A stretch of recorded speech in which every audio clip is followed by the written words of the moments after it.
Greetings, my dear viewer. You're on the channel The Price of Cheating.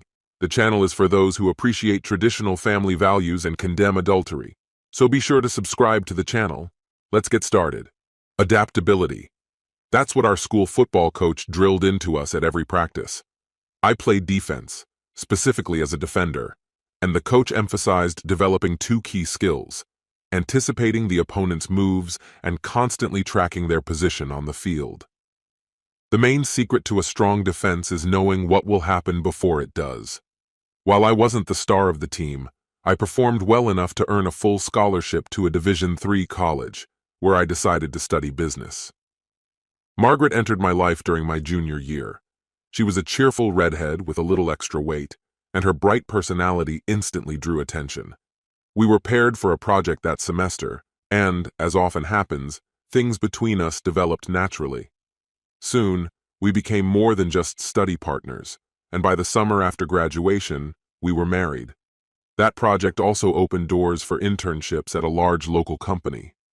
Margaret went into sales, and I ended up in accounting. This small fact spoke volumes. Her strength was in connecting with people, while mine was in working with numbers. Together, we embraced our roles as parents to 3 daughters, eventually letting go of the dream of having a son after our 3rd child was born. Just over a year ago, our youngest daughter left for college, and the house emptied after 29 years of constant commotion. The silence was particularly noticeable during meals, both breakfast and dinner. After a week of this strange quiet, I decided we needed a change. I planned a trip for Margaret and me to the mountains, hoping it would be the perfect break from our routine. Since we both loved country music, I thought we could attend a concert, perhaps of a rising star or a seasoned musician on tour. Hiking through mountain trails covered in autumn leaves would give us a chance to try out our hiking boots, and a cozy cabin with a huge bed might rekindle the spark between us. The trip turned out to be exactly what we needed. We laughed, smiled, danced, and held each other close, reminiscing about the moments we had shared and the obstacles we had overcome. We remembered how often we had been too busy with deadlines to enjoy life's simple joys. The cabin even had a hot tub on the terrace, which we used more than once. After returning home, our shared meals became warmer, filled with newfound closeness. Our relationship blossomed, and I began planning weekend getaways regularly to keep that spark alive. Life without kids was exactly how we had imagined it, until the company's annual Christmas party came around. As always, Margaret was the life of the party, knowing almost everyone in the room, whereas I, confined to accounting, only knew a handful of people and didn't mind it. The usual conversations about kids and their achievements didn't interest me, but if the topic shifted to NBA referees' corruption or the exploitation of athletes in major college leagues, I'd gladly chime in with a sarcastic remark. At such corporate events, Margaret and I usually went our separate ways, only to reunite later for a drink or light conversation. But this year, something felt off. My usual group had shrunk due to layoffs, remote work transitions, and other changes, leaving me wandering the room in search of Margaret. She was nowhere to be found. Eventually, I bumped into Isla, one of her colleagues, and asked if she had seen who Margaret was with at the moment. "Have you seen Margaret recently?" I asked, noticing how her expression changed. Her gaze briefly dropped before she quickly looked away. "No, I haven't seen her," she quietly replied. "She was here with Joe and Richard not too long ago. Joe Masters, her boss, and Richard, a colleague." There was something strange in Isla's behavior that made me feel uneasy.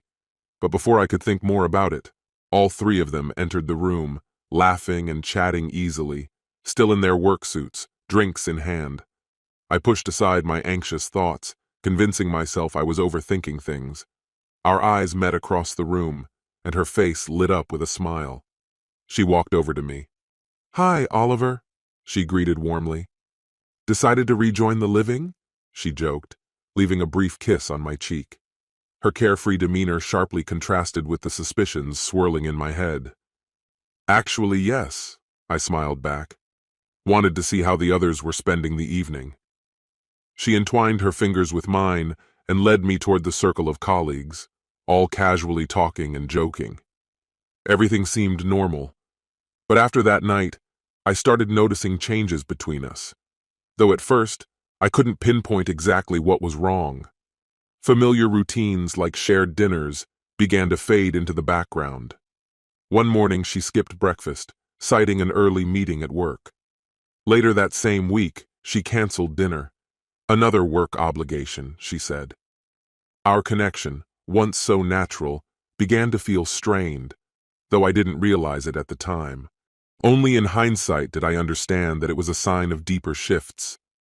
By spring, Margaret was spending more time away, either physically or emotionally, the distance between us growing. Looking back, I see how I missed the warning signs, the small cracks in our foundation.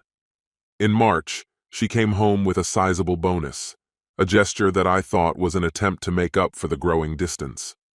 The culmination came when we were discussing weekend plans. During one of our increasingly silent dinners, Margaret broke the silence. "Oliver, we need to talk," she began, her tone serious. "What's on your mind?" I asked, already bracing myself for something significant. "The company is holding a golf tournament for our top contractors next week, right after the weekend," she started. "I'll be gone from Tuesday to Sunday." "Sounds great," I responded cautiously. "Where are we staying?" "You're not going," she said firmly. "This event is strictly for suppliers, and since you work in accounting, you have no place there." "I could pay my own way," I offered, trying to keep the conversation light. "You won't be with the reps the entire time, right?" "Oliver," she sighed, her tone a mix of frustration and exhaustion. "You'd be the only spouse there, and it would make things awkward. The company has planned events besides golf, and honestly, having you there would make me uncomfortable. It would look like I brought my jealous husband to keep an eye on me." Her words hit me hard. "A hovering husband," she added. "I'm not saying that's who you are, but that's how it would look. Is that what you want?" The tension in the room became palpable. "Margaret, what about the trip we planned with the girls?" I asked, realizing just how far apart we had already grown. "You're absolutely right. Honestly, it slipped my mind." "I'm sorry," she admitted, shaking her head slightly. "But it's just a corporate event." Even if I had remembered, I would still have had to go. "Couldn't you have rescheduled the meeting? The girls have already planned their summer vacation. Why not adjust everything for Joe? This isn't the first time you've been with him." She leaned back in her chair, her eyes darting around as if she suddenly found herself on unfamiliar ground. "What are you even talking about?" "I'm talking about the dinners you've been having with Joe several times a week since the Christmas party. At first, you were with other people, but then it was just the two of you, and you met at the Hilton Motel the day before Valentine's Day. Since then, you've been meeting regularly at various motels every week. Now, you're planning to leave me and his wife Sheila out of the picture after the weekend, hiding it all under some golf tournament." Margaret's face showed a mix of shock, confusion, guilt, and fear. "Where do you get such ridiculous ideas? Forgotten? Or maybe you didn't know that Joe is a notorious womanizer. He's had several affairs with women from your department. You're just his latest target. He dumped Sophia Smith to be with you." "Big mistake," I said coldly. "Sophia never liked you. She's jealous of your success, and you don't hide it. Everyone knows you're the most attractive one in sales, but Joe dumped her right before Valentine's Day to be with you. She had to spend the holiday heartbroken and humiliated. In her rage over Joe's cruel actions, she found me during the corporate Valentine's dinner and told me everything. You were too wrapped up in your new affair to notice. She told me all the details, Joe's favorite places to meet you, the times when he could sneak away without raising suspicion from his wife. Oh, and she didn't forget to mention your little vacation plan. Sophia also works in the sales department and said that after the weekend, no meetings with company reps are scheduled." I paused, watching her reaction. "You knew Joe was married, didn't you? To Linda, the former beauty queen? They have 2 kids still in school." Margaret's face turned pale. I realized the conversation had taken a turn she hadn't expected. She wasn't lucky this time. She slowly shook her head. "So what's the truth? Did you not know about Sophia, or are you seriously claiming you didn't know Joe has a wife and kids?" Her voice was barely audible when she finally answered, "Neither." You really believed he was just some lonely guy smitten by you, didn't you? For reasons I still couldn't understand, this handsome man, who seemed unburdened by any obligations, was more than ready to jump into bed with you, willing to share the most personal moments. I thought you had more sense, Margaret. I already knew you had neither decency nor honor, but to realize you didn't even have common sense? It was truly surprising. I stood up from the chair. Is that clear? Clear? What are you even talking about? She snapped back. Throughout our entire marriage, I always submitted to your will. Neither of us wanted this huge house, but you insisted, and we bought it. The decor, the car you drive, your wardrobe, our vacations, every decision was made for you. Think about it. Every time we disagreed, I backed down just to keep the peace. Fine. Do you want a divorce? I'll have the papers ready by tomorrow. Margaret, no longer able to contain herself, stood up abruptly, shoving the chair back with force, her voice rising in irritation. No way! I won't let you do this! She shouted, launching into an emotional tirade about her affair with Joe. It's just physical, she blurted out.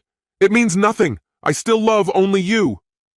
A flood of excuses for her infidelity poured out. I interrupted her. Enough. You can stop. It's over. You no longer have a say in this, the moment you decided to give yourself to that other man.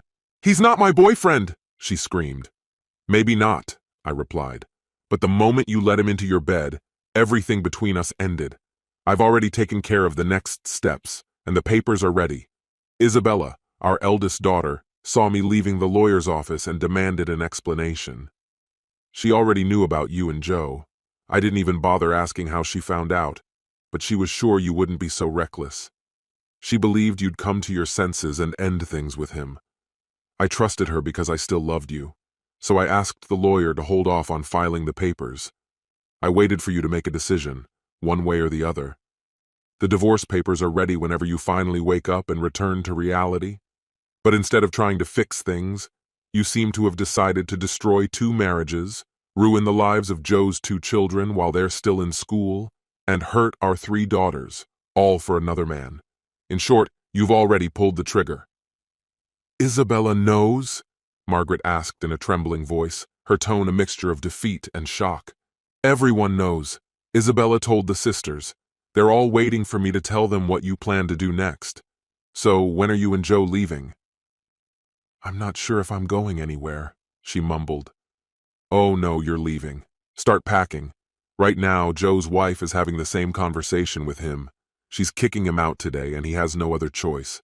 You've already got that apartment by the coast, and you don't need to return it. Spend a few more days there thinking about what you want to do with your life. Margaret started to sob. Do our 29 years together mean nothing to you? It seems they meant much more to me than they ever did to you. You threw them away at the Christmas party.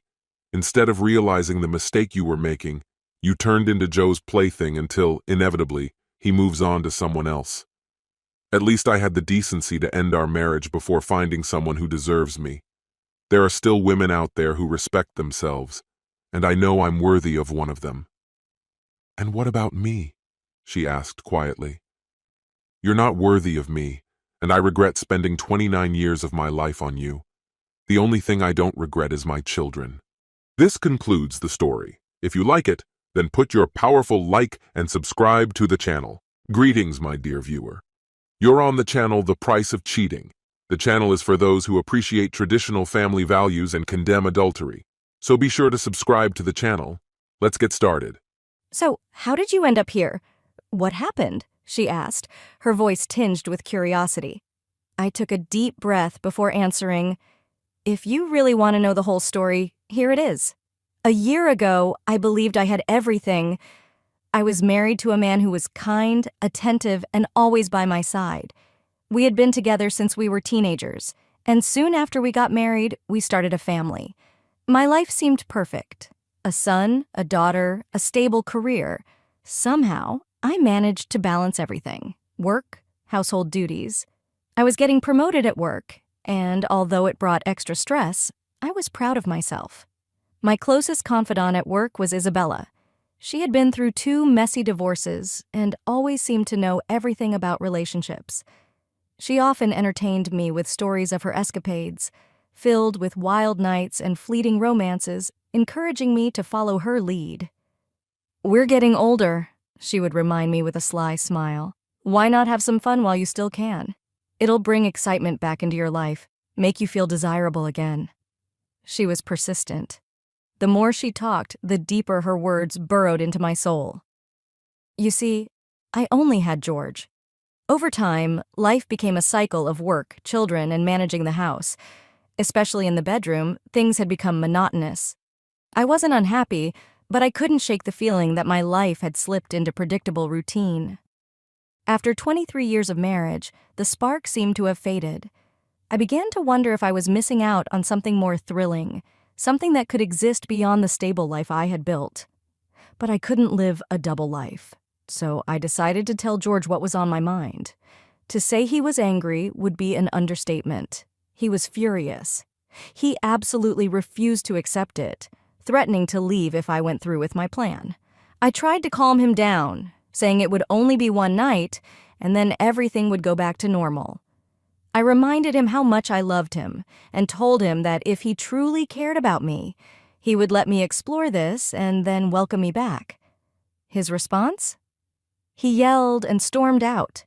At the time, I didn't realize just how reckless I was being. That Friday, I left work early. Michael, a guy from the office who had been flirting with me for weeks, was waiting. Isabella was already there with him, assuring me he would be perfect for my little adventure. We had dinner, drank a couple of glasses of wine, and danced a bit. In the moment, he seemed charming, but looking back, I realized it was all just an illusion. After dancing, we went to his hotel room. Honestly, it was nothing like what Isabella had described. The whole experience turned out to be dull, not at all how I had imagined. In that moment, I realized that George was the one who truly mattered. I just hoped I hadn't lost him yet. The next morning, Michael suggested breakfast, maybe a repeat of the night before, but I was already overwhelmed with regret. All I wanted was to go home, beg George for forgiveness, and find a way to fix the damage I'd caused. But it was too late. George couldn't recover from it. My betrayal broke something inside him. I destroyed not only our marriage, but also his sense of self-worth. Even if he wanted to forgive me, it would have meant sacrificing his pride. It's been 4 months since our divorce was finalized. This morning, I came to work and, without saying a word, walked straight up to Isabella. I hit her, hard, over and over again. I broke her nose, knocked out a few teeth, and probably broke her jaw. The others called an ambulance, and soon the police arrived. And now, here I am. I looked around at the women who shared this cell with me, 3 escort workers and me, the woman who finally snapped. Seeing my reflection in the small mirror bolted to the wall, I wondered, is my life boring now? No more. I've destroyed everything I had. I lost a loving husband, my children, my friends. My life is just shattered. This concludes the story. If you like it, then put your powerful like and subscribe to the channel.